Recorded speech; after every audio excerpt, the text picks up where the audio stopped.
Three, two, one. Good evening and welcome to Thursdays with Nami. My name is Peg Morrison and I will be your host for the evening. I'm the Director of Programs with Nami, North Carolina. That's the National Alliance on Mental Illness of North Carolina. Thursdays with Nami is our way of building community and building conversations around mental health. September is Suicide Prevention Awareness Month. I can't think of a better way to honor that than to celebrate programs that work. Our topic tonight is community inclusion, which helps decrease the social isolation that so many folks with mental illness endure. Research tells us that loneliness is as bad for someone's health as smoking 15 cigarettes a day. And we've known for a while that persons with severe mental illness die much younger than the mainstream community, to the tune of 14 to 32 years. In a few minutes, we'll be taking a deep dive into community inclusion. For now, I want to take a moment to thank our sponsors. Thursdays with Nami is funded in part by the North Carolina Department of Health and Human Services, Division of Mental Health, Developmental Disabilities, and Substance Abuse Services through the Federal Community Mental Health Services Block Grant Fund. We truly appreciate their guidance and their support. As usual, the first part of our show will be a conversation with our guests. About halfway through, we'll show our video of the week, and then we'll take some time to answer your questions in our virtual studio audience. Moving right along, Thursdays with Nami is recorded, so if you have a friend who wanted to be with us tonight but it didn't work out, let them know it is never too late. Thursdays with Nami will be available on our YouTube channel at Nami, North Carolina in just a couple of weeks. Now, without further ado, it is my pleasure to introduce our guests, three of them here who all have played a key role in community inclusion in the state. Dr. Mark Salzer is a professor and former department chair for the College of Public Health at Temple University. He has way too many accolades to read in a 90-minute program. Suffice it to say, at Nami, North Carolina, we think of him as the community inclusion guru. Sabriya Dobbins is a certified life purpose coach and the founder of Project Passport. She has 2 bachelor's degrees from NC State University, one in social work and one in animal science. And if I read correctly online, you were valedictorian of the social work class. Not to embarrass anyone, but that's pretty cool. Well done. And she's an active member of NAMI Durham. Mikayla Cardona is the affiliate and outreach specialist here at NAMI North Carolina. She supports our affiliate leaders with training and mentoring, and her leadership has made NAMI community inclusion successful in this state. Welcome, everyone. Hi, happy to be here. Thanks, Peg. Yeah, I'm so glad you're here. So we'll jump right in with our questions. And this is for each of you. Oftentimes, people doing this type of work have a personal story that brought them here, makes it important to them. For me, I call it my NAMI story. Do any of you have a mental health story you'd like to share tonight? Yeah. And you can just go Mark, Sabriya, Mikayla, or Sabriya if you wanted to go. Yeah, please, Sabriya.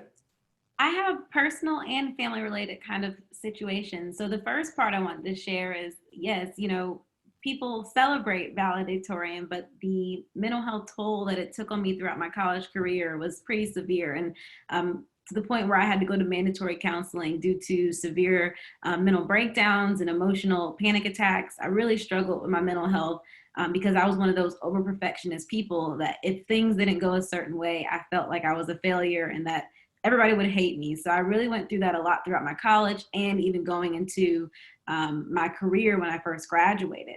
And then starting this year, late last year, we spent Christmas in the ER.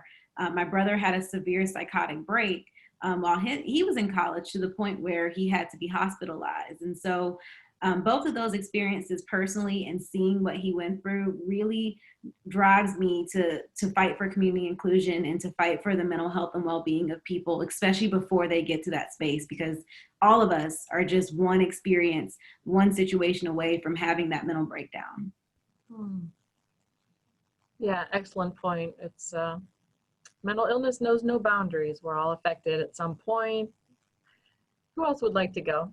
Yeah, I'll go. Sabriya, thank you for sharing that.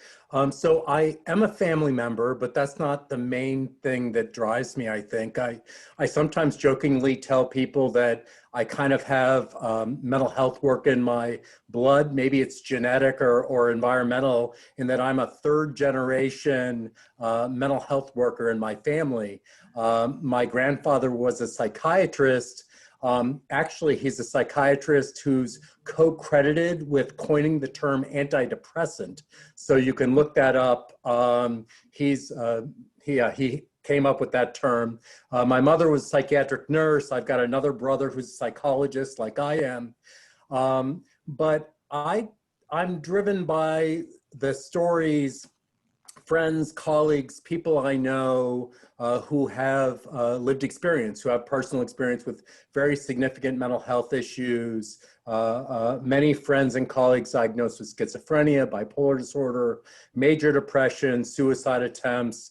But there's one young woman in particular who I always remember when I think about community inclusion and the work that I do. I used to work as a psych tech on a locked acute unit. This was a little more than 30 years ago in Minnesota. And there was a young woman who had been admitted the previous evening for a suicide attempt. And I was assigned to work with her. And one day I was making the rounds on the unit to make sure everybody was there. And I went into her room, and because I needed to make sure she was there, she wasn't answering the door. And she was crying on her bed. As hard as I'd ever seen anybody cry in my life. I was very young. I was in my 20s at the time, and didn't have that type of professional experience yet. And all I could think of was her as a patient, and symptoms and depression and suicide attempt. And when she started talking, I was expecting to hear that from her. I'm so depressed, I just want to kill myself. But she started talking about things that I could relate to. She was talking about how this mental health crisis or situation she was dealing with was going to impact her marriage. She was newly married in her mid-20s. She was concerned about how this was going to affect her ability to work. She was concerned about what her family was going to think of her, that she couldn't stay out of the hospital. She'd been hospitalized numerous times. And that was an epiphany for me. That changed how I saw somebody with a mental illness as not a patient any longer. I saw people as people with hopes, dreams, and desires like everybody else, and didn't know it at that time, but I'm pleased to have been able to devote about the last 20 years of my life to really do what I can to make that a reality for people, to live good lives in the community. And it's important for health as well. Hmm. Well, I love that emphasis on seeing the whole person. That's a powerful point, especially from a clinician. Mikayla? So my, I guess, Nami story actually started after I found Nami, which is kind of a little backwards. But Sabriya, I was connecting with everything you're saying because my whole life I grew up viewing perfection as the baseline, and anything below that was just unacceptable in my eyes. And it wasn't until my Nami family kind of started to show me that we are just humans and that's it. We're going to make mistakes. And I'm slowly starting to realize that I am going to be worth more than my productivity will ever be worth. So that to me has been the most refreshing and kind of realization of my entire life, I think. So Peg, I don't know if that qualifies for your Nami story, but that's all I've got. Preach, yes. Yeah, absolutely. I thank you for being vulnerable, all of you, and thank you for letting me know what that personal connection is. Of course, it qualifies. So let's get to the basics. Mark, tell us about community inclusion and what does it mean exactly? Yeah, well, I know you wanted a short version of this, so I'm going to do my best. Community inclusion is about making opportunities for people with serious mental illnesses to live in the community like everybody else, to work, go to school, date, parent, go to church, synagogue, mosque, vote, volunteer, engage in leisure activities, recreational activities, social relationships, family relationships, friendships, as much as anybody else. It is a legal right based on the Americans with Disabilities Act. It's a human right based on the UN Declaration or Convention on Disabilities. And it is also a medical necessity. Promoting these opportunities and the resulting participation is associated with positive physical, cognitive, and mental health and wellness. So I hope I did a good enough job with that. That definitely works for me. Now, Mikayla and Sabriya, I know you've had experience here in Nami, North Carolina. Did you want to add anything? I think the main thing people have to realize is that everyone wants to be seen, they want to be heard, and they want to know that they matter. We're in a society that labels who gets to matter, who gets to be heard, based on mental health status, based on income, based on healthcare background, and so many things. And so community inclusion is about breaking down every single one of those barriers, even the racial barriers that come in space with mental health, breaking down all of those barriers and making sure everyone has that baseline right of being seen, heard, and felt. And also on top of that, having joy and having the ability to have joy. I have asked so many people, do you think that you deserve joy? And many people don't really believe that they have a right to joy every single day. We have a right to a core baseline of feeling that peace and joy in our hearts. And I think that that's a really big part of the work that I do and all the community inclusion work I do. Well, thank you. I love that, raising the baseline from feeling okay to joy. That's a wonderful uplifting goal. Mikayla? Yeah, I'll just add, along with what Mark and both Sabriya said, but a lot about what I found with community inclusion is a lot of people count themselves out because they've maybe been told their whole life that they shouldn't, go to work, they shouldn't volunteer, they're not really in the right mindset. So a lot about community inclusion is empowering peers and empowering people to realize that their dreams and their hobbies and whatever they want to do does matter. All right. Well, I don't think I can enhance that powerful statement. They matter. People matter. All right. So the next question, I'll have Sabriya lead. You were involved with community inclusion in Nami, Durham. Tell us about your project there. I heard wonderful things. Oh my gosh, y'all. So if you did not make this event, I'm telling you, it was game changing. We took mental health to another level. I'm a huge advocate for letting people know that there are multiple modalities in the mental health and wellness space. Everyone thinks only counselors or only coaches, but there are people in between. You got nutritionists, healthcare coaches, or health coaches. You have people that are in the Reiki, shaman space, people who do song therapy. People don't realize there are so many different modalities and things they can access for their well-being. So what we did was we hosted a grand community event called Around the World of Mental Health, and we brought together professionals from all types of fields and backgrounds in the mental health and wellness space. And they actually did interactive activities for the participants, and the participants had the ability to go on a scavenger hunt virtually and get to experiment with different mental health and wellness practices. We had people singing, doing song therapy, we had dancing, we had even grounding techniques where people had to actually sit on the floor and practice grounding, all kinds of great things. And for me, that event, it was emotional because to see people say, oh my gosh, I didn't know that there was this person for me, or this person can help me with this area of my life, or I didn't know that there were this many resources around me. So when you kind of burst open the doors for people and show them what there is available in the community, it changes everything. And we're bringing it to them on a silver platter rather than making them feel kind of stuck in the background, not knowing what's going on. So it was a great event.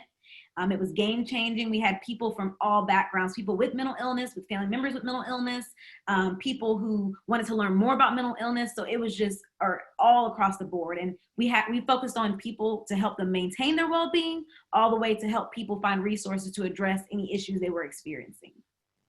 Well, it sounds like you did a wonderful job of helping people really expand their horizons. Yes. And I know for me, when I've been struggling with mental health issues, it just feels so narrow, the way I can see myself, the way I can see community applying to my own life, just the word community. So it sounds like you did a nice job of breaking those barriers down. And I know I met you when you were here in the Nami, North Carolina office, and you did a mailing in advance to your participants. You came in and you assembled all these boxes and bags, and what was that about? Yes, so everybody got wellness kits. It was called their adventure kits because it was a big adventure mental wellness scavenger hunt. But in the kits, they got motivational bracelets that had a special customized motivational message to them. They got other documents and information about different mental health and wellness options in the community. They had adult coloring sheets and things like that. So it was so cool because these kits provided them with just a little bit of joy in a mailer, because I think that we all love snail mail. If we don't admit it, we all do. We love snail mail. So I thought it was a great thing, and they got their scavenger hunt cards and everything, which was awesome. Yeah, that is a good point. Yeah, personal snail mail still has a special feel to it. Mikayla, Mark, did you want to add anything? Follow up? Well, I'll just add my favorite part of their project was actually the lunch. So instead of breaking for lunch like normal, they actually had sent out an ingredient list ahead of time to prepare people. They were supposed to go get them. And then they had this amazing chef lead us through how to make our lunch, told us all about the benefits of the things we were eating. And for me, food is the most important thing in life. So that was awesome. And the only thing I can add is, boy, there should be Sabriyas in every community. Durham is very lucky. You know, this is awesome, this event. And your energy, everything, but I'm sure you had lots of great collaborators and colleagues. But boy, I wish you can make this happen all over the country. This kind of positive, what are the community resources? How can I get involved? That is what community inclusion is all about, too. Really helping to support people, saying it's possible. We have hope. We think you can be connected, and we're going to support you in any way we can. So, boy, Nami Durham. All right, there you go. Right on. And just remember, virtual studio audience, when the fire starts to really spread, a good chunk of the fire started right here. North Carolina. And, Temple University deserves a little credit as well. Okay. So, Mikayla, you've been involved with lots of events around the state. Tell us about community inclusion in other parts of North Carolina.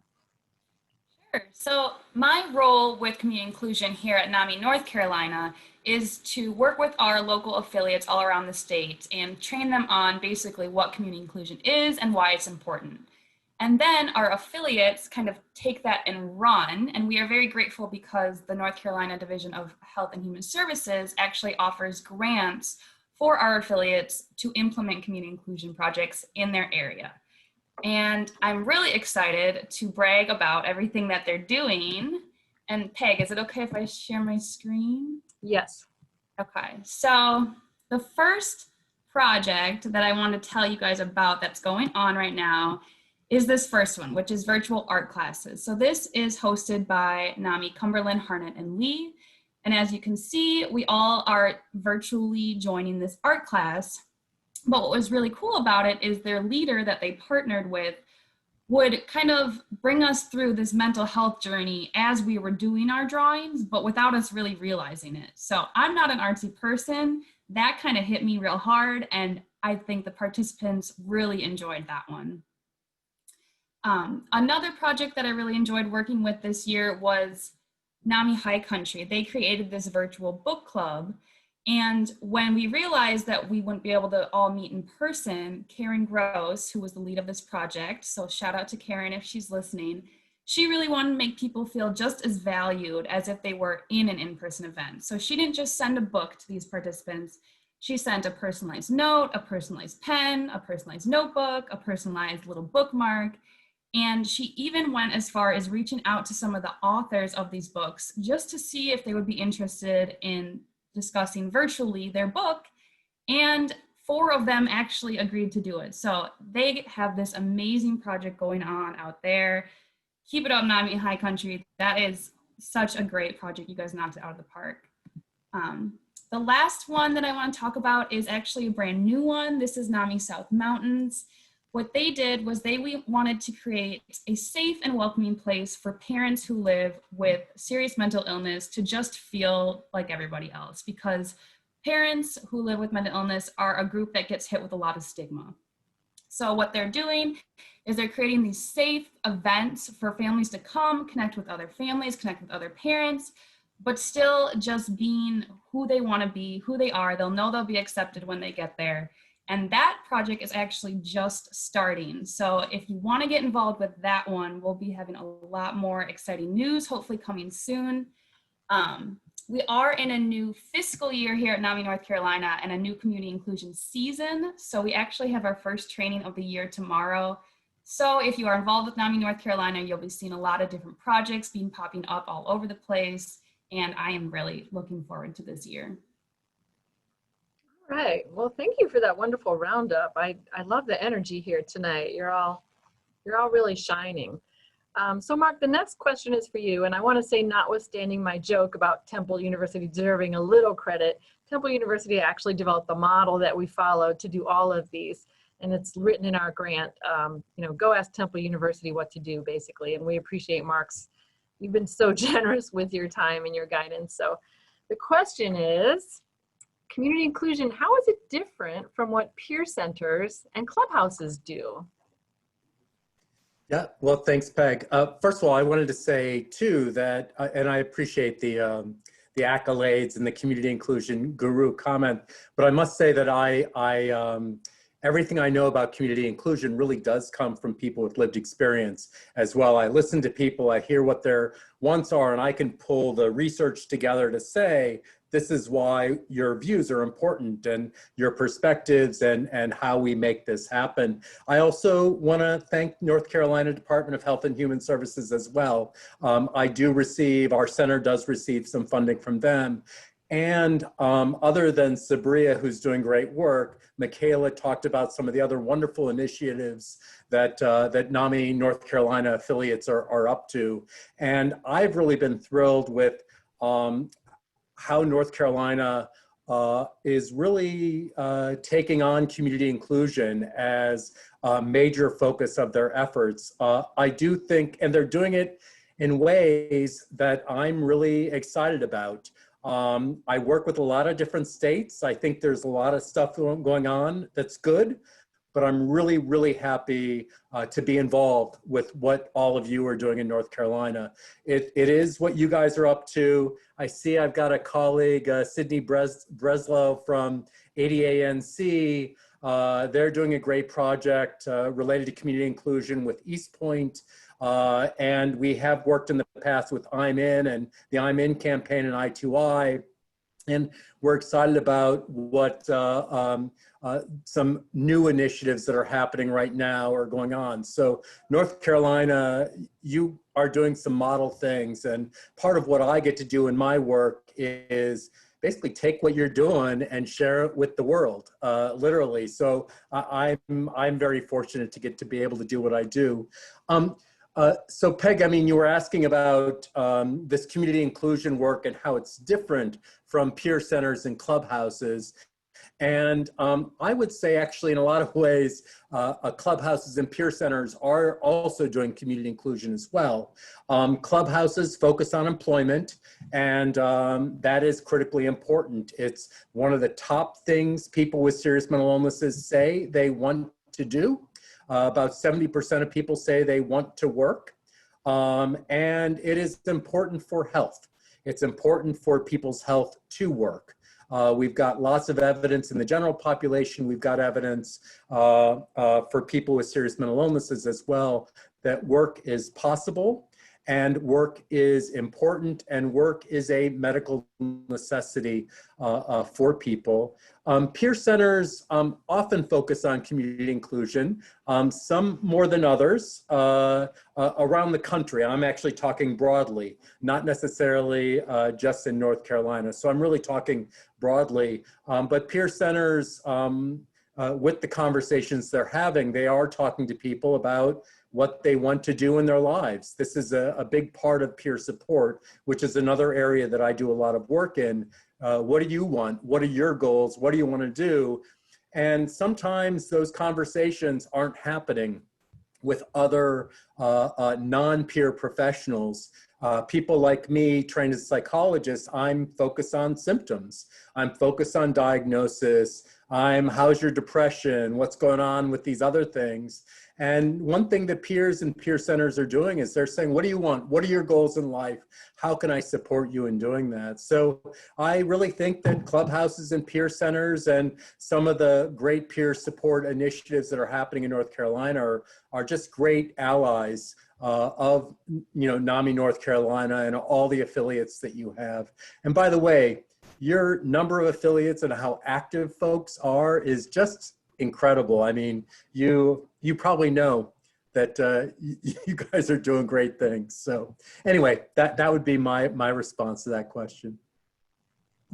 Hey, well, yeah, don't hesitate. We do know, but we love to hear that. So thank you. I also appreciate your comments so much about the peer centers and the clubhouses. For me, I did have a time where my own mental health was very dark and I wasn't sure I could work full-time again.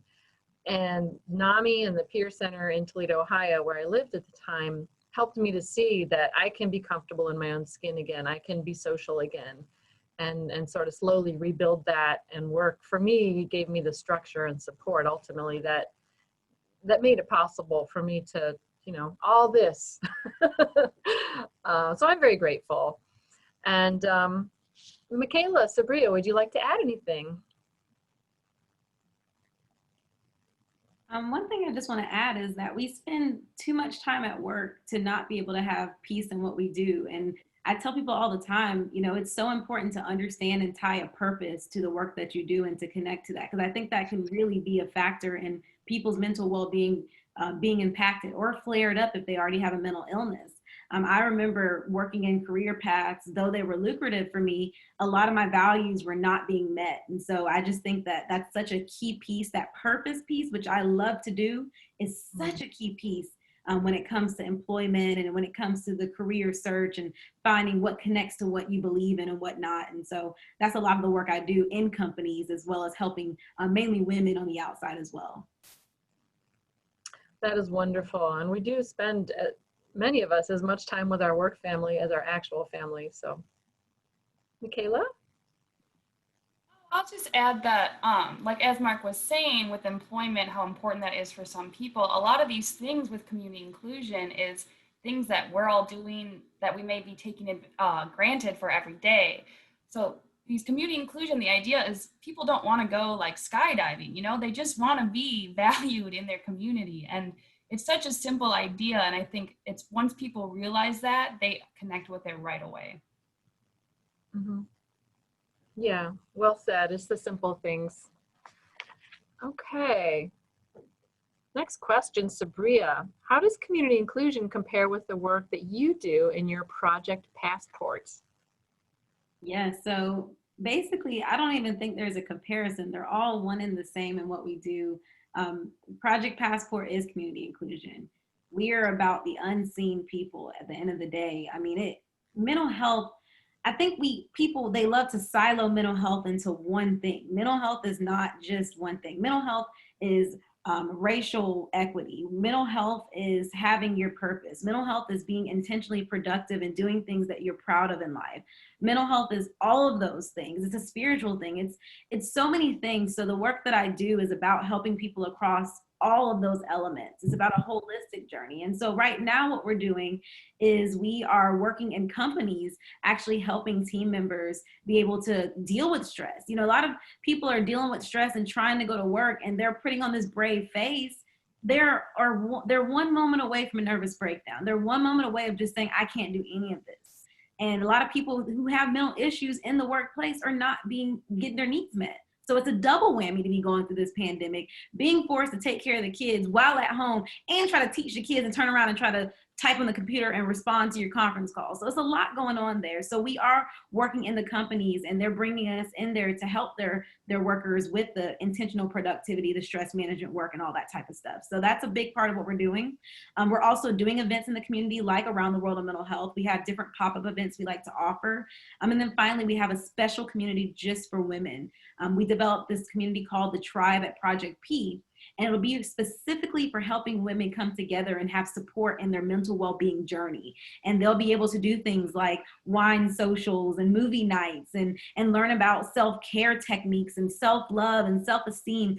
We combine so many modalities, Tai Chi moments, breath work, things like that, all in one hub for women. So we're working on creating that as well. So at the end of the day, community inclusion is Project Passport. We're synonymous in what we do.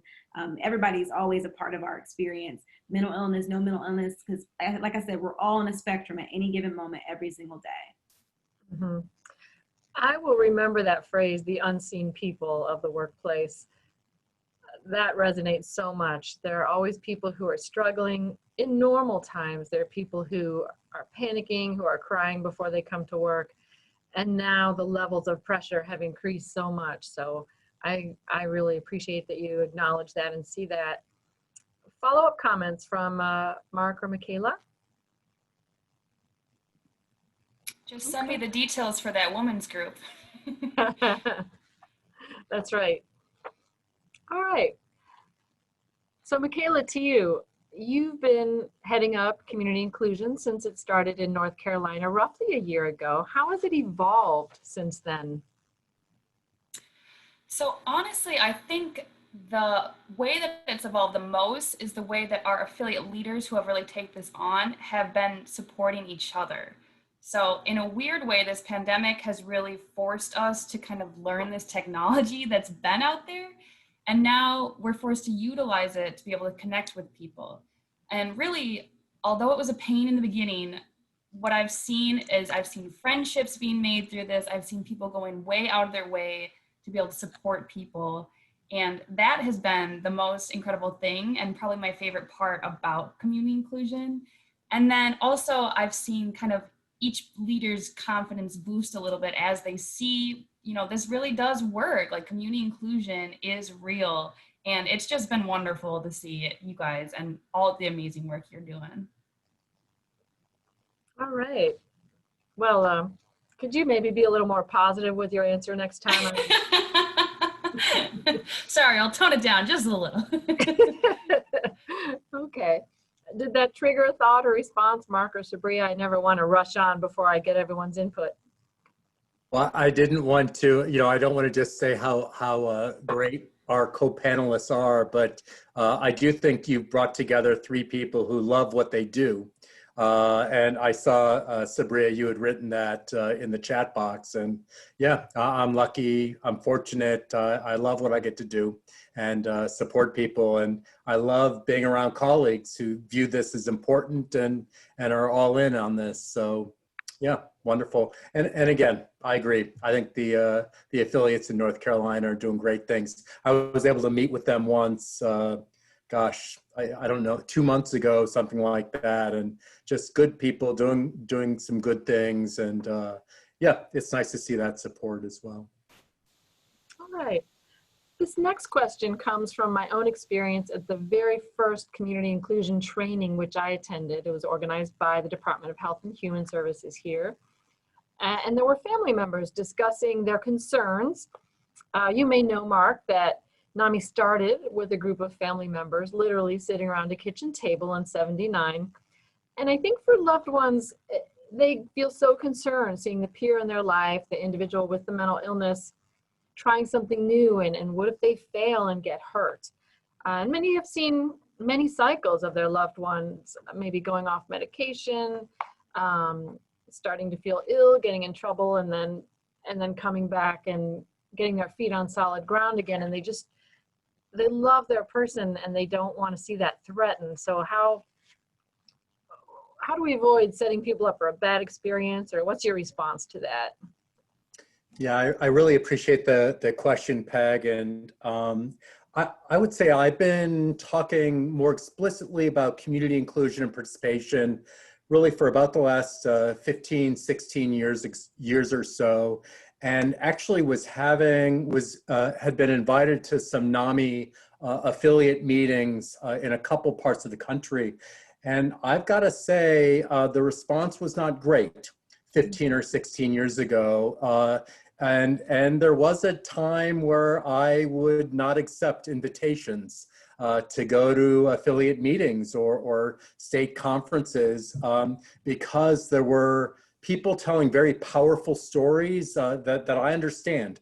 I've worked in this field for 30 years now. I've worked with people with very significant issues, people who have lots of stuff. I've seen it all, right? I'm not just an ivory tower, person who doesn't see it. I've seen it. I've got to say that in the last 5 years or so, I don't know what it is. I don't know what's happened, but there seems to have been a switch that's happened, especially with state NAMI chapters and local affiliates who have been more open and understanding about this. I don't know if there's a lack of comfort with other treatments that people are getting or something like that, but people are, parents and other caregivers and other loved ones are seeming to understand that their loved one who is not working, that is bad for their health. If their loved one is not being successful or not being supported to follow their dreams, like getting a college education, that is not good for their health. They're not involved in their faith community. They're not involved in leisure and recreation. They are seeing their loved ones dying at home. And I would say that this pandemic, first of all, has also, I don't want to say it's a blessing in disguise. It is not a blessing.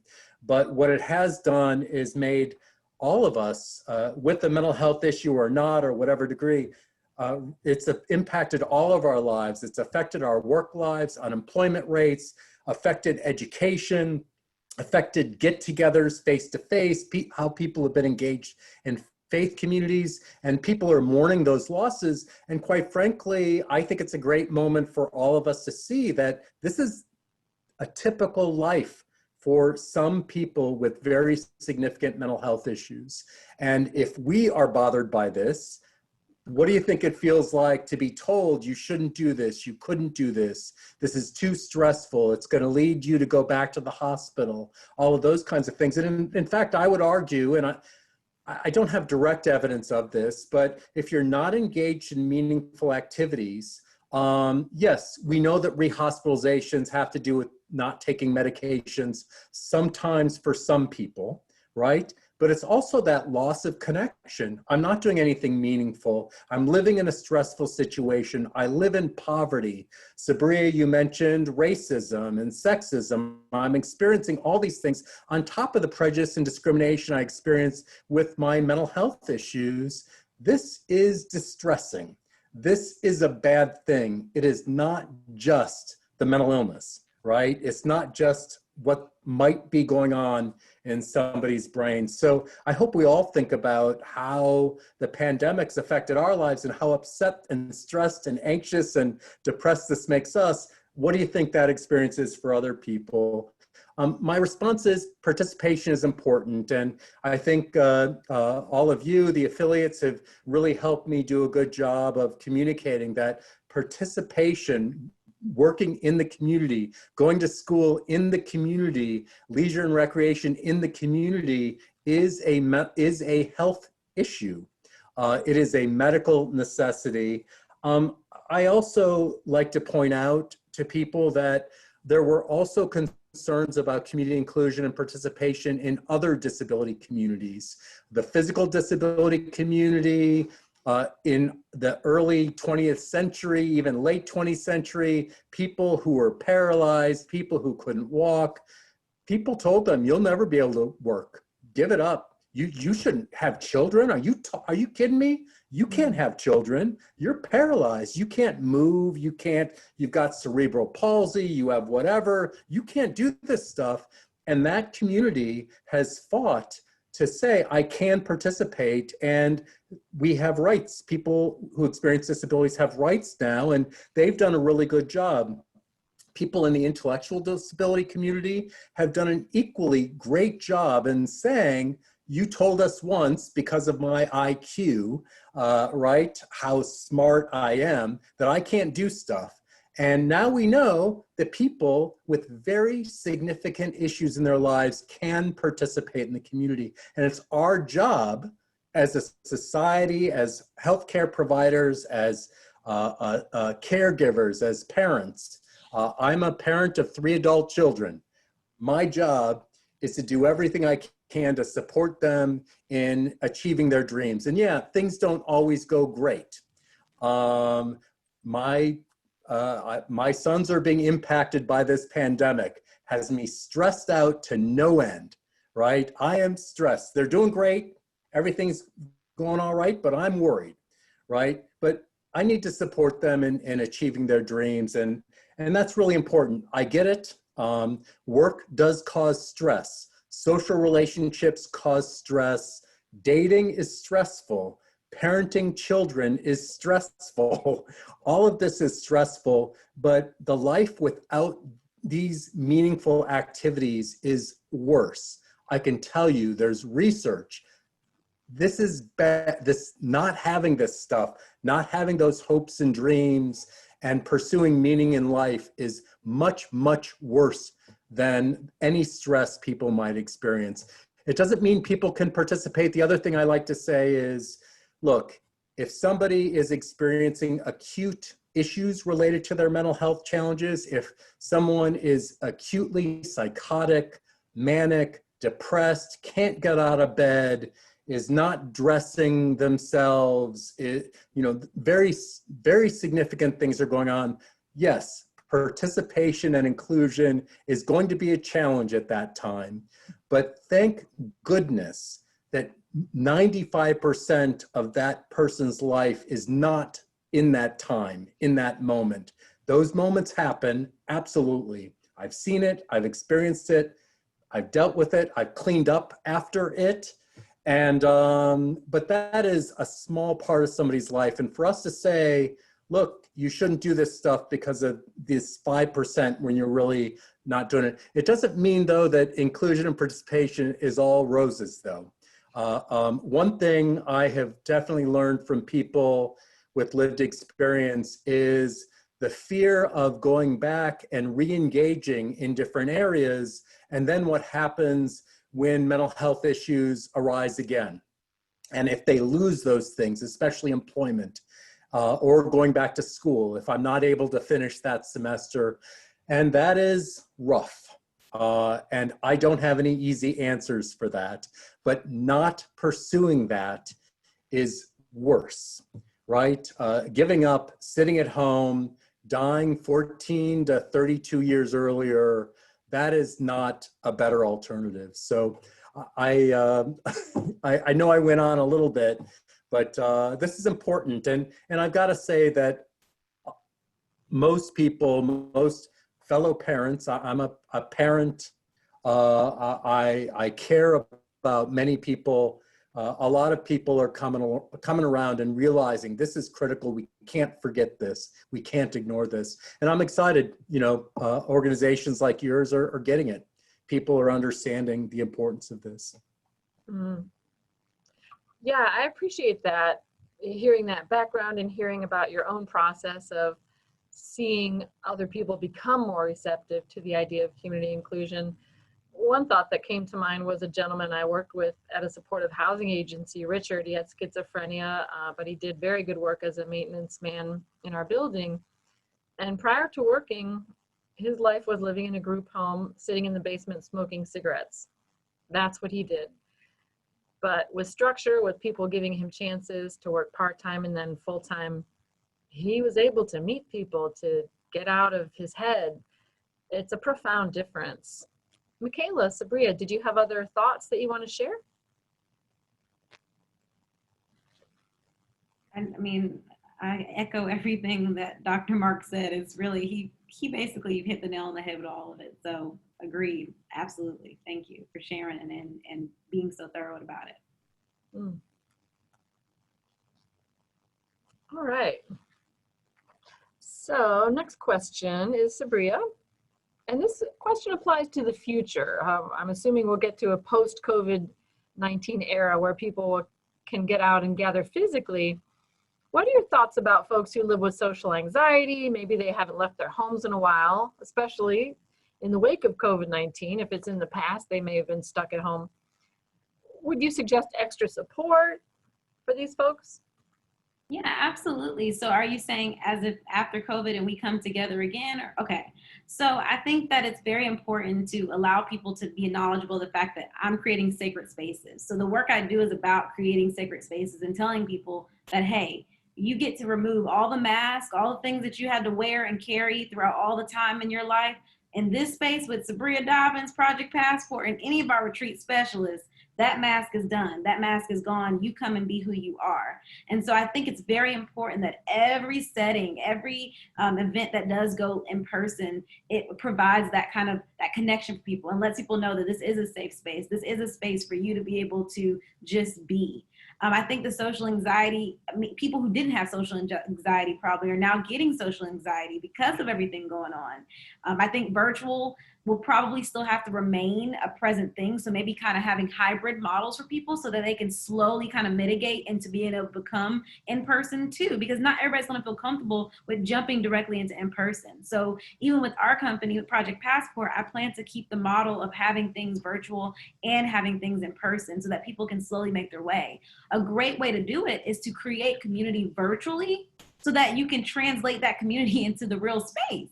So if we're creating this women's tribe community, these same women are coming to retreats to Italy and Greece and doing things together. So they're already connected. So that social anxiety is a little curbed otherwise than what it would have been otherwise. You know what I'm saying? If they didn't know the people, if they're just coming out and having to meet random people and deal with things post-COVID. So that's kind of what we're looking to do for our model. And at the end of the day, virtually or in person, it's all about creating that sacred space and allowing people to be who they are 100%, because that's who I am. How you see me at work is how you see me in day-to-day life. I say the same things in day-to-day life that I say in the work that I do. And that is very rare for many people to say, and I'm very grateful for that. So I hope to allow others to do the same in our space. That is indeed a sacred space. If we can take off our masks and feel at peace and be allowed to be vulnerable, that's a wonderful thing. Any thoughts? I don't see Mikayla or Dr. Mark unmuting, so in the interest of time, I might keep rolling. Let's see, Mikayla, tell me about the long-term benefits of community inclusion. Sure. So with community inclusion, it doesn't really just affect the individual. Like, we're not doing all this just for one person, but the community actually benefits from it as well. So societies that are more kind of welcoming and inclusive of diversity are happy, they're healthier, they're actually economically stronger, they're more productive and creative. So we've seen this be true with racial diversity, gender diversity, basically every diversity. And for me, I view community inclusion as a movement. And I'm seeing it start in North Carolina. I'm hoping it continues because the people that believe in it, are behind it, are literally saving lives, as Mark was saying. And to me, that's everything. Community is everything. Mm-hmm. Any follow-up thoughts, Mark, Sabriya?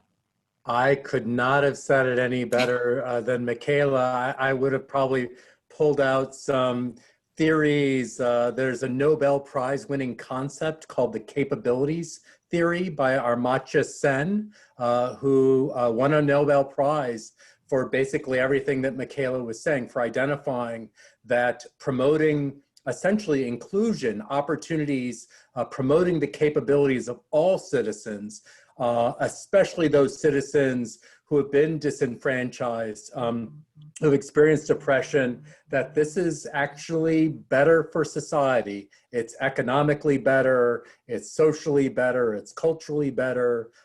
So, yep, and I just said it worse than Mikayla did. Well, that sounded good to me. It's always good to know that there's research backing up that wonderful positive energy and answer. So that definitely works. I'm opening the question and answer box, and I see Kent Earnhardt.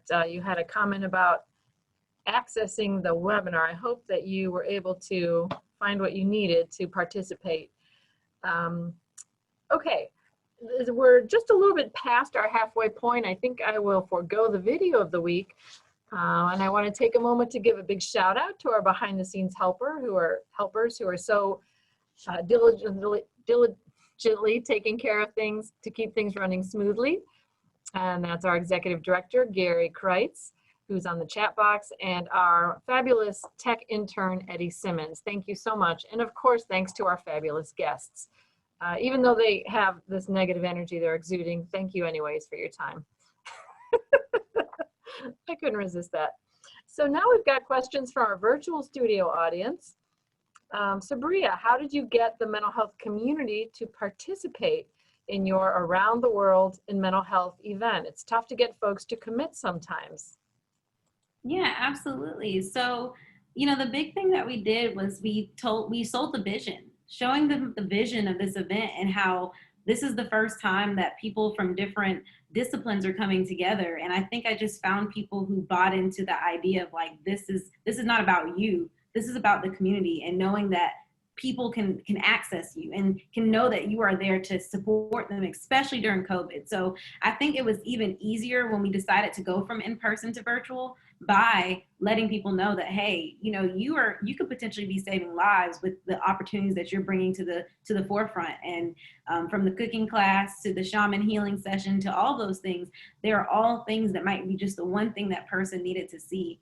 I mean, we had comments and reviews from people saying, wow, I almost didn't attend this event, but I am so glad I did. It was just what I needed. I've been having a really rough week, and wow, I'm just so glad I was here.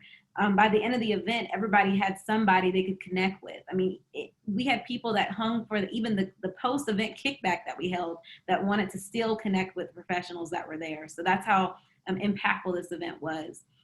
And when it comes to people participating, what we did was we did small mini retreat events with very focused topics that built up. So we kind of built up the interest of people. And so by the time the big event happened, we had lots of people that were already interested from our smaller events that we did. And so it was kind of the big shebang at the end of all the little mini retreats that we had been doing. So it was great. And it was something that was supposed to happen in April, and it finally happened in August. So you know what? Not denied, delayed, but not denied. It happened though, and it was great. Delayed but not denied. That's the best response to COVID-19 that you can get many times. So that's a wonderful thing. The next question also goes to you, Sabriya. How did you come up with your community inclusion idea? Wow. So I have a really kooky brain. I'm the kind of person that wants to do anything that is not what's being done. So people either love me or hate me in the wellness space. They're like, she's crazy or she has something great to bring. So everything I do, I'm really against the grain. So originally this event was going to be in person where people were going to go to different booths and do something interactive. I'm really, really into solution-based wellness. I love the whole talk about your feelings, let's talk in kumbaya thing. But I'm like, okay, where do we go from here? I always tell people, where do we go from here? You can be upset, but where can we go from here? What can we do to make it so that you get what you need to get where you need to go, right? I'm very solution oriented. So that's what this event was about. People having an opportunity to participate in different mental wellness activities that could potentially be something they pursue longer in the future. So, you know, that was why I did what I did. And that's kind of how I thought of it. So when we had all the booths, that was what we did virtually. We literally kind of made virtual booths where the breakout rooms, the presenters moved around. It was easier to move the presenters around to each room and break out all the guests rather than trying to move the guests around, because in the in-person event, the guests would be moving around to the booths. So it was just inverse virtually. Like I said, you know, it went really well. And the whole vision was just bringing solutions to people rather than just focusing on the problem. People know that they're going through anxiety. They know they're going through these things. People are educated over and over I know what stress is. I know the cortisol hormone and all these great things, but tell me how to make this hormone go down, you know? And so that's the work that I love to do. So like I said, I'm very controversial in a way with wellness, but I love it. And that's just my angle. And people know that when they come to me and they work with me. All right, that's exciting. And I love that you were able to keep the spirit of your event. It is quite a difference. Things went sideways. We had to do so much virtually. So it's wonderful that you could still bring people into that space. Thank you. All right. This question, how do we in our culture get beyond traditional definitions of inclusion that actually may reinforce separation or may be condescending? I think this is to all of you. So whoever would like to go first. I mean, I'll take a crack at that one. So there are, first of all, to really promote inclusion. And again, when we talk about inclusion, we mean people participating in the community with other people who may or may not also experience disabilities or impairments. So it's not necessarily segregated participation, like a leisure activity in a particular program or work in a segregated setting or those kinds of things. And I think it really does require looking at, first of all, addressing prejudice and discrimination that does exist out in the community. This is real. It is not being, unfortunately, impacted enough by our efforts to address prejudice and discrimination. There is some literature suggesting, some research suggesting that we really haven't bent this negative curve. We haven't decreased the prejudice and discrimination that people with serious mental illnesses experience. And that is a problem. I like to tell people that I love May is Mental Health Month. I love International Mental Health Day and October, whatever, Recovery Week and all of those things, but it is not enough. We absolutely, positively need to communicate to the world, to everyone, that people with mental illnesses are not more violent than the general population. This seems to be the biggest stickler. But these are not people to be feared. And in fact, we need to raise awareness that people with mental health issues are being victimized and abused and shot and injured and abused, and we need to attend to that. So addressing prejudice and discrimination is really vitally important. And I think the other thing around promoting inclusion and really getting it deep within the culture is promoting welcoming and embracing environments. Actually, Sabriya, I think you said it wasn't safe places, but sacred places. But I like the notion of a place and really promoting welcoming and embracing environments. This means working with employers to not only, okay, I'll hire somebody with a mental illness, whatever. If they hack it, great. If they can't hack it with accommodations, they're out of here. It's saying employers, go out and actively seek people with mental health issues and communicate, we want you here. You are desired. You are important to make us a better employer, a better products. We're going to make things better. Colleges and universities doing the same thing. Actively seek out people with mental health issues and support those individuals on campus, not just with the basic superficial accommodations, but with real deep supports and welcoming environments. Same in faith communities. I hate to say it, anybody who's actively in faith communities, but we have evidence of prejudice and discrimination in faith communities. Those churches, synagogue, and mosques, the congregants, the leadership need to be out there saying, we support you, we want you here, we want you part of our environment. So creating those welcoming and embracing environments is going to be critical to really moving the needle, budging the needle on this inclusion stuff. And it's hard to do. This is new for us. We haven't really done this in mental health before. And really with the projects that you guys are doing, that the affiliates are doing, is the start to get the community on board about this. So it is a start, but we do have more to do. And I know you all know that. So thanks, Peg. Yeah, I love those comments. And one thing that came to mind as you were speaking, Mark, is that one of the hallmarks of a productive, effective team is an air of psychological safety. So in moving towards making safe spaces, sacred spaces, creating welcoming environments, that's what you're doing, creating psychological safety, and it benefits the whole organization. So yeah, it's absolutely important.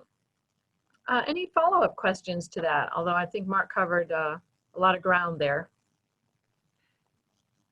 I was just going to add, along with that, when we're making these community inclusion programs and when we're trying to get out there and serve our community, the people who are doing these and making the decisions need to look like our community, right? Because we can't just assume what a certain population wants and needs. So having that diversity within our leadership teams can be opening to our actual community and what they need and what they want. Okay. Sabriya, do you have anything to add? No, I mean, when it comes to the sacred space, I love how you said the psychological safety in the workplace. That is everything. And I think so many employers are investing in this fluffy wellness, these EAP things that they kind of throw at employees and say, go to the computer and tap away and do this survey, do this assessment, and it's supposed to make you feel better. I think that, you know, we really have to start moving away from this passive mental wellness, is what I like to call it, where it's kind of like, yeah, I'm going to support your well-being, but like, just, you know, go call this random therapist on here and hopefully they'll help you. You know what I mean?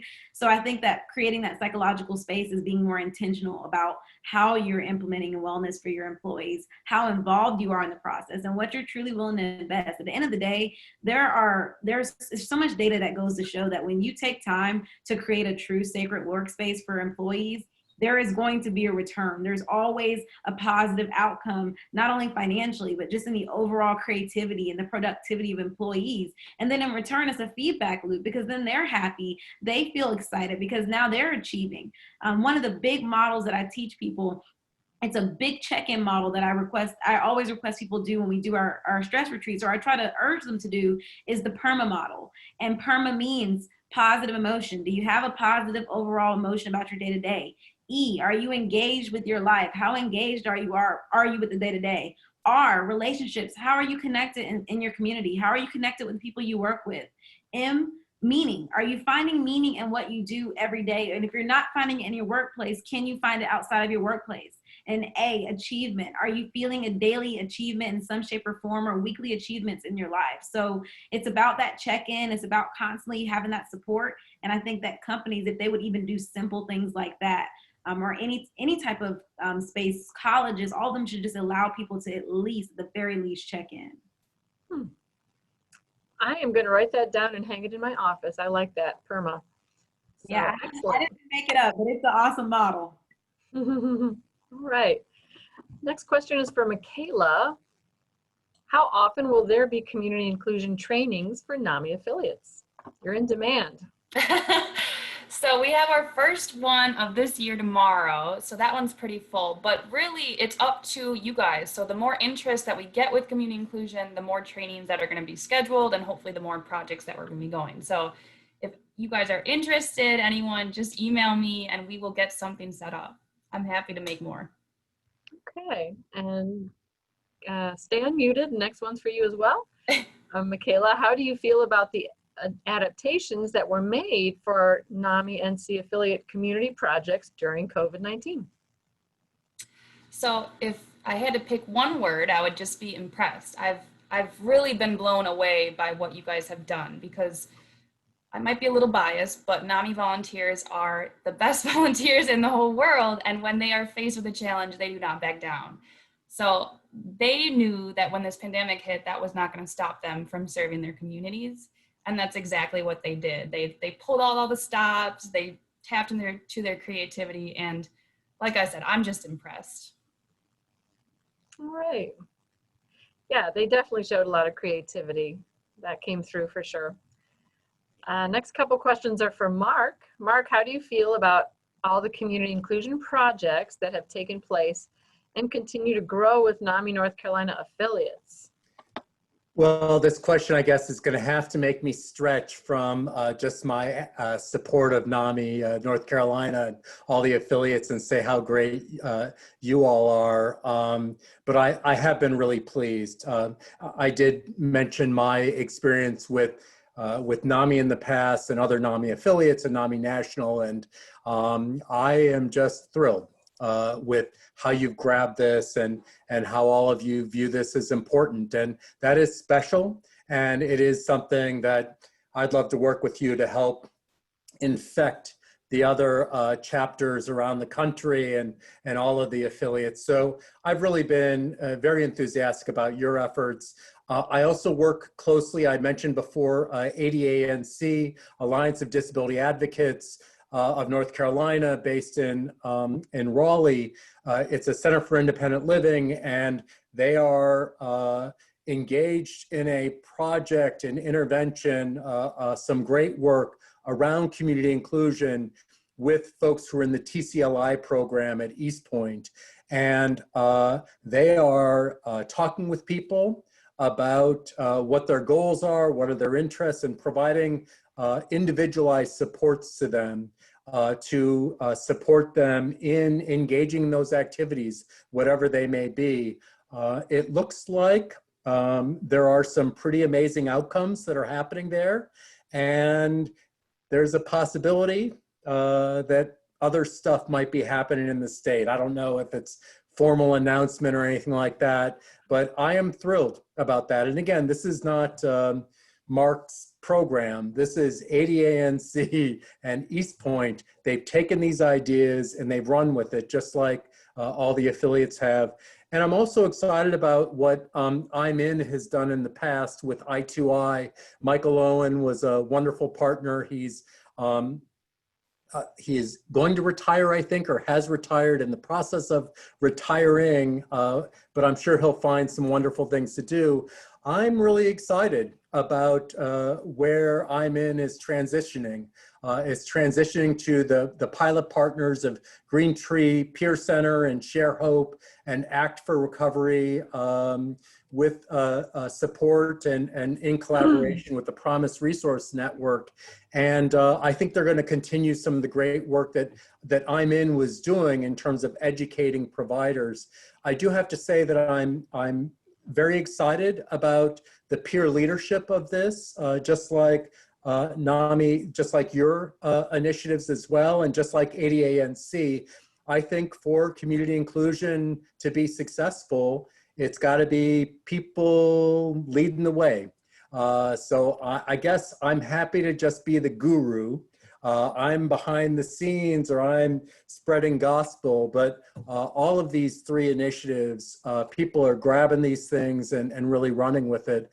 And I am enthusiastic about things. I am, but I always say it straight. I probably wouldn't say that things are going horribly if I thought they were going horribly, but I would not be so enthusiastic if I was not a believer of what's going on in North Carolina. And again, I mentioned I do have a contract with the state. Don't tell them, but if they were to stop, I would still be engaged and supportive and enthusiastic. So this isn't, I get a paycheck no matter what. I've got tenure, I get a paycheck. Anyway, and I am hopeful about collaborations, all the work that the three initiatives can do together to spread the word and share this work. So that's what I think, and I'm not lying. I don't do a good job with that. I love that close. We really do appreciate the Department of Health and Human Services support. They really did latch on to community inclusion. And it occurs to me that I should take a moment to honor Walt Kaysen, who has retired from DHHS, but he was one of the early proponents. He had real fire in his belly about community inclusion, and he framed it as a civil rights movement. So thank you, Walt. He did a great job getting us started. That was going to be one of my closing comments, but Walt in the state, with all the folks in the department as well who have taken on Walt's vision for this. Walt had a great vision for this, and it actually happened by happenstance. I happened to be in North Carolina. I happened to call up, it was a cold call to Walt about 3 or 4 years ago, and I said, hey, I'm gonna be in town, can I stop by? I didn't know him, and we had a meeting, and it's taken off like wildfire, and Walt got it, and he supported it, and apparently he's in a community in the state that also gets it. I mean, there are other stuff happening too with the settlement, and there are other factors that are pushing it, and I hope those factors don't lay off the accelerator in the future. Yeah, I agree. Thanks, Peg, for mentioning that. Walt is a jewel. Mm. Well, one of the good aspects of being a grassroots organization is that something takes root, it continues to grow. Sabriya, Mikayla, thoughts? Well said. That's all I gotta say. Mhm. Agreed. Well said. Well said. Okay. So Mark, next question is to you. What have been some of the best attended community inclusion projects you have come across? Yeah, so I appreciate the question, and it really got me thinking a little bit about what community inclusion projects like best attended. So I usually don't think about efforts to promote community inclusion as being kind of events or activities necessarily. Those can be part of a larger initiative, but it's not usually just an event. The event is sometimes a kickoff point for people taking things on. So I think, Sabriya's example, for example, in Durham, and I think some of the other affiliates have done this as well, just bringing together the resources that are available in the community and talking about what's available for people is a great start. I'm sorry, there is a mosquito in here, and I know he's going to get me. This is in my house, and sorry about that. So events are a great kickoff. It's a great way to share information. It's a great way to build enthusiasm. It's a great way to communicate that, look, this stuff that you may have heard other times in your life about not participating, about not doing these things because it's too stressful, too hard for you, or you can't do it. Those messages, those are old messages. That's an old narrative. This is not what the world is about now. Now we know that participation and inclusion are important. So events can really do a good job with that. And I would say that, yeah, I mean, the best attended events are the kinds of things that are happening right now in North Carolina. I would love to see them happen more often. They can be well attended. We've pulled together an event in Philadelphia where we brought together all of the community organizations.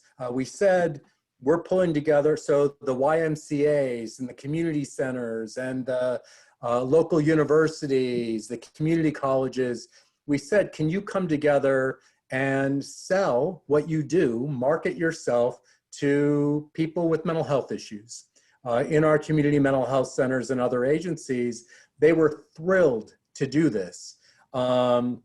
And that was a well-attended event. And I've got to say, one of the,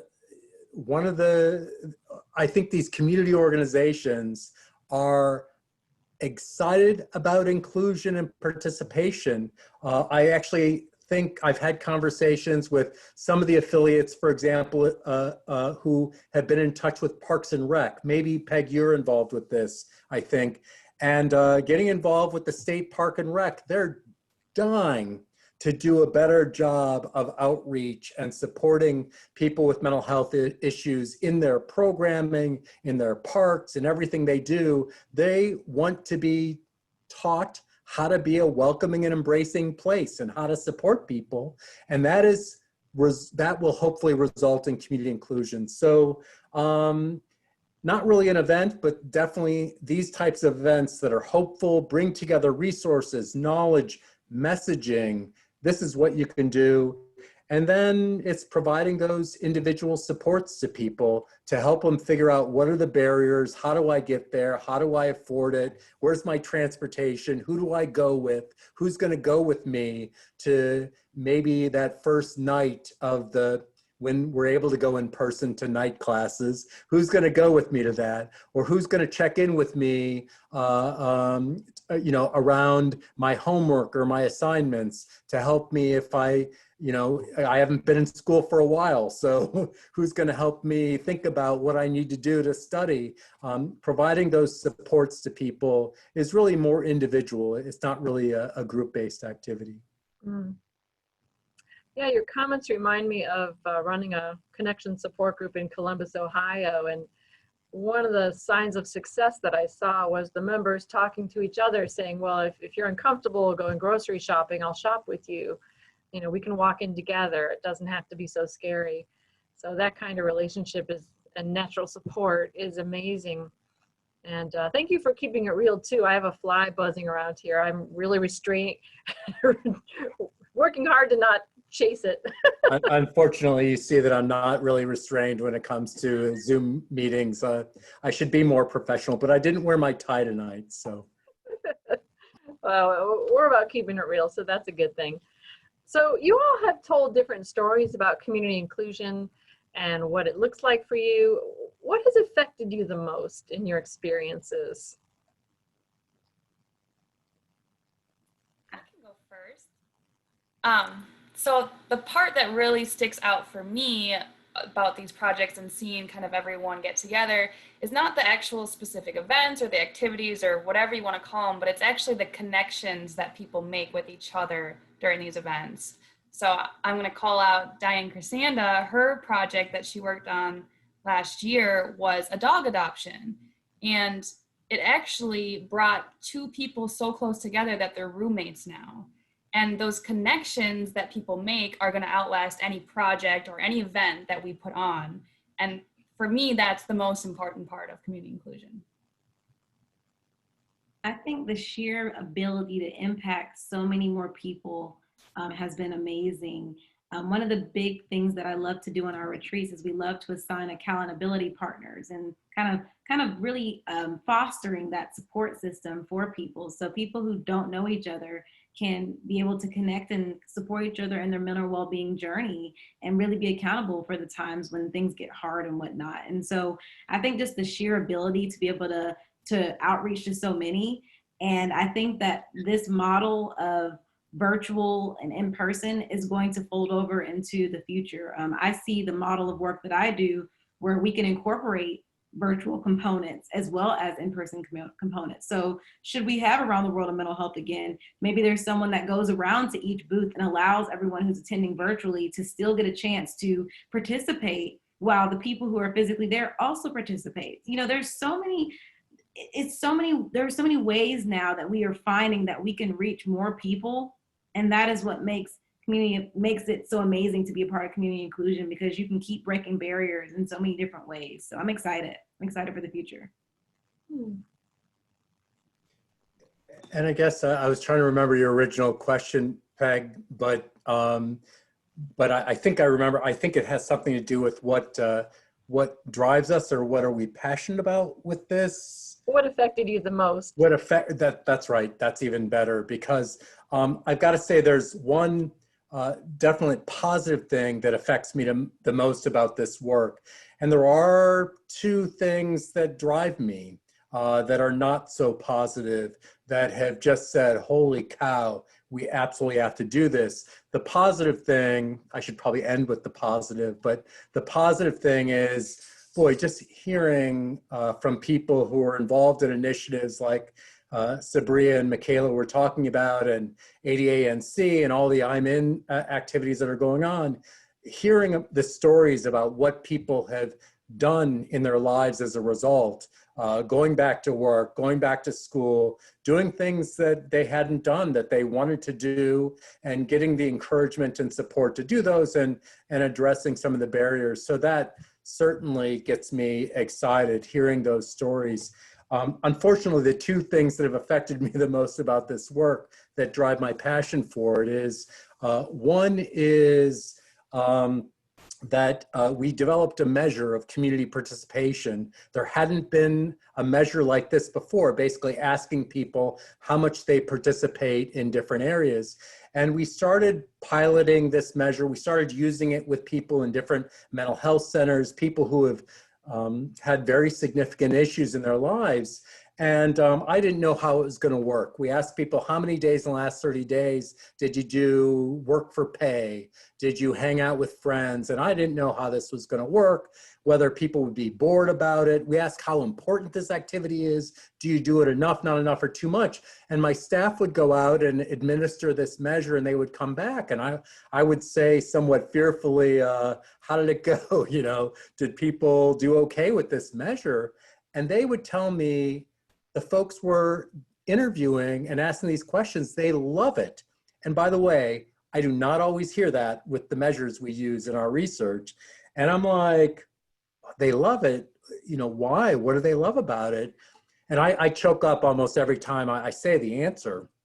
The answer is, the answer that they were hearing is, nobody asks me about these things.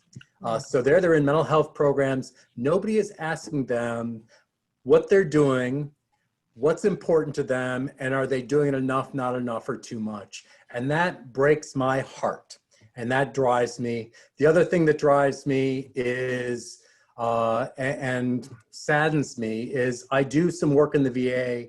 I used to work in the Veterans Administration, and when we were, the VA is also doing some wonderful things. They don't always get a lot of credit, and actually Durham VA is amazing, great folks at the Durham VA. But we were starting some initiatives around community inclusion and some of the messaging, and some of the veterans, most often guys in their 40s and 50s, they were saying, they were mad when we were talking about this stuff. They said, you mean I could have been working this whole time? You mean I could have been doing this other stuff, and I've been told I shouldn't do this stuff all these years, decades I've been told this. And that is heartbreaking. And we couldn't go back to when they were 25 or just got out of the military. We couldn't go back and say, yeah, you can do this. All we could say is, yep, that was a different time and we know better now. So those three stories or experiences really, those have still have a great impact on me and probably always will. So anyway, that's how I've been affected by this work. That is powerful. People don't usually ask me about my day. People don't usually ask me what I like to do. It speaks volumes, and it points to how important this work is, how it's, I don't know how to say it, the cup half full or half empty is one thing that comes to mind. We had a guest, Shireen Caraco, here recently from Promise Resource Network, and she made the comment, if I'm looking for mental illness, I'll see a world full of mental illness. If I'm looking for recovery, I'll see a world full of recovery. So it seems that the questions are pointing in the direction of having a full life, and that's just a beautiful thing. All right, we're getting more questions rolling in. I guess this is a comment to Mark. A dog adoption brought so much emotional support for a veteran in the program, and that is ongoing. Yeah, actually, oh shoot, why am I blanking? Another great North Carolina program, holy cow, based in the Raleigh, UNC's Sabriya, oh shoot, oh, it's the farm at Penny Lane. Sorry, the farm at Penny Lane. First, dogs are great. I'm a dog person. Eddie has his dog picture here. There is definitely some research about the importance of dogs, not only for that emotional support, but it also, we believe that it gets people out of the house. It creates an identity. It creates physical activity. So I love that, that example of a dog, not just for veterans, but for lots of folks, there are some issues that need to be dealt with.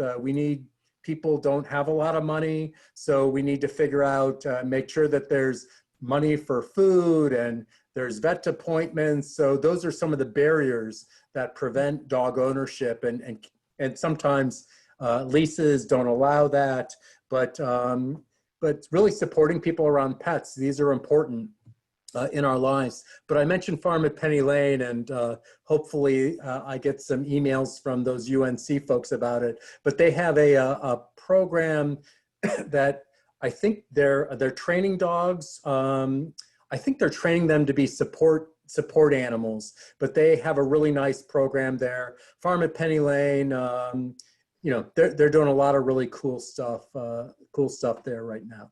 But anyway, thanks for letting me say I'm a dog person in a Zoom meeting. Well, we greet that with open arms here at Nami, North Carolina. Yeah, we have a mascot who's in here with us daily, so we support that. Okay, we are running low on questions. What else we got here? Do you all have other programs, other work that you'd like to share with the virtual studio audience while we have a minute? I just want to mention, we talked about earlier, people simply saying, you know, what do you need? What do you want? And I had a really profound moment as a business owner and as a employer to someone. One of my employees, we had our team members, we had a one-on-one meeting, and right now everybody's contractors on the team as we're growing and whatnot. And she said to me, no one's ever talked to me at my job. Like, no one sits and actually talks to me and asks me about my life. Like, I've never had a job. And this woman, she's probably in her 40s, 50s, and she's never in any of the jobs she's had has anyone really sit and just talk to her. We had a 20-minute one-on-one, and that to me was a moment where I was like, wow, we are really, I mean, as a society, we are losing sight of what's most important to us. I mean, it's quite scary. And to me, it was just heartbreaking for her to say, like, you know, I've never had anyone actually ask how I'm doing in my life and what's going on at home. And it just goes to show that we're really missing a very key component, and that's empathy in our world. And I think empathy is something, it's hard to really teach, but it's something that must be practiced. It must be intentional. It must be something that we choose to pick with people. I choose empathy every single day when I function with people, whether I like their actions or not. I choose that daily. And I think that that's something that we need to really remember, especially during this time more than ever. And that especially people who are leaders and they have people under them, just taking that simple moment to send them a quick, even if it's a chat on your company work chat. Hey, how's it going? Is everything okay? I think it's very rare that people are used to hearing those words anymore. Mm-hmm. If ever. Mm-hmm. Yeah, employers really have an opportunity to create psychological safety, to create a sense of belonging. And it's a crying shame and also a lost opportunity when that doesn't happen. Any other thoughts, Mikayla, Mark? Just to echo what Sabriya was saying, and I know people that know me know that I say this all the time, but there's beauty in everyone. And if we just chose to focus on that instead of all the other stuff, I think it would be a whole different world. Hmm.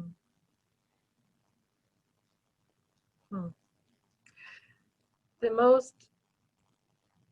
most amazing comment I ever heard about communicating with someone with serious mental illness came from a gentleman who owned a group home in Cleveland, Ohio. And he said, you know, I have a resident who talks about communicating with Martians, and he's afraid that the Nazis are after him, and he has a lot of ideas that are hard to connect with. But if I focus on the here and now and focus on the person he is, through those delusions, we can have a perfectly fine conversation, and over time we've developed a good rapport.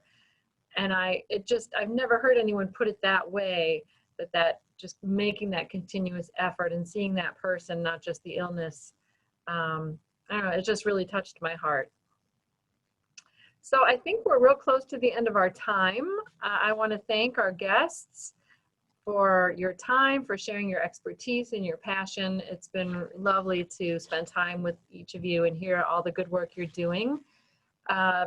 These 90 minutes have absolutely flown by, and thanks to our virtual studio audience for being here and for being part of the team that makes your community a better place. That is what NAMI is all about. So go forth and sin bravely, as my college English professor used to say. And whatever you do, be sure to go where you need to go, do what you need to do, and keep safe. All right. Thanks for being part of Thursdays with NAMI. Thank you. See you Thanks, next Peg. week. Thank you. Okay, thanks everybody. Thanks a bunch. Thanks, Mark.